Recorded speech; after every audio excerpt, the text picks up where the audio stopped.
തിരുവനന്തപുരം മുട്ടത്തറയിൽ യുവാവിനെ വെട്ടിക്കൊലപ്പെടുത്തി. 32 വയസ്സുകാരൻ ഷിബിലിയാണ് കൊല്ലപ്പെട്ടത്. ക്രിമിനൽ കേസ് പ്രതിയാണ് ഷിബിലി.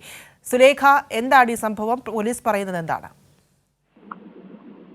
പ്രിയ, ഇന്ന് പുലർച്ചെയോടെയാണ് ഇത്തരത്തിലൊരു സംഭവം പുറത്തറിയുന്നത്.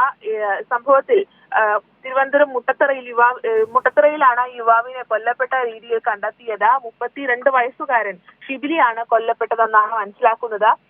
ഇയാൾ ക്രിമിനൽ കേസ് പ്രതിയാണെന്നാണ് പോലീസ് വ്യക്തമാക്കുന്ന ഒരു കാര്യം എന്ന് പറയുന്നത്.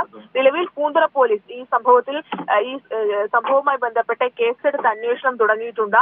ഈ കൊലപാതകത്തിന് പിന്നിൽ എന്തെങ്കിലും ക്രിമിനൽ പശ്ചാത്തലമുണ്ടോ, അല്ലെങ്കിൽ ഏതെങ്കിലും ക്രിമിനൽ സംഘമാണോ ഇത്തരത്തിലുള്ളൊരു കൊലപാതകം നടത്തിയത്, എന്തെങ്കിലും വ്യക്തിവൈരാഗ്യമോ മറ്റും ഈ കൊലപാതകത്തിന് പിന്നിലുണ്ടോ എന്നുള്ളൊരു കാര്യം കൃത്യമായി പരിശോധിക്കുന്നുണ്ട് പൂന്തുറ പോലീസ്. എന്തായാലും ഇന്ന് രാവിലെയാണ് ഇത്തരത്തിൽ ഷിബിലി എന്ന് പറയുന്ന 32 വയസ്സുകാരനെ കൊല്ലപ്പെട്ട നിലയിൽ തിരുവനന്തപുരം മുട്ടത്തറയിൽ കണ്ടെത്തിയിട്ടുള്ളത്. പ്രിയ, ശരി, സുലേഖയാണ് ആ വാർത്തയുടെ വിവരങ്ങളും നൽകിയത്.